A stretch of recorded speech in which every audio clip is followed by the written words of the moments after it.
Неоправдано во многу општини за двојно се покачени комуналните услуги, изјавија на пресот СДСМ, при тоа напоменувајќи дека локалната власт каде што е ВМРО не покажува добри резултати. Во време на криза, градоначелниците од ВМРО ДПМН дополнително удираат по стандардот на семејствата преку покачување на комуналните услуги.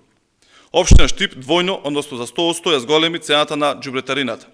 Наместо по 1,2 денари за метар квадратен, сега штипјани ќе плаќаат по 2,4 денари. Зголемување на комуналните услуги за 25% има и во општина Виница.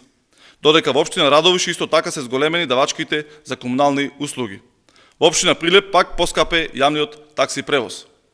Додека цените на услугите растат, во исто време гледаме како јавните предпријатија раководени од кадри на ВМРО ДПМН се полнат со партиски кадри. Во однос на овие тврдења на СДСМ писмено реагира од јавното предпријатие Исар Штип. Социјалдемократскиот сојуз долго треба да се срами од финансиското злосторство што му го направија на граѓаните на Штип. Јавното предпријатие Исар го оставија во долгови од 5 милиони евра, оставајќи пустош зад себе. Ѓубрерината во Штип не е коригирана 15 години и немаше да се случи доколку јавното предпријатие Исар беше во ситуација да функционира нормално.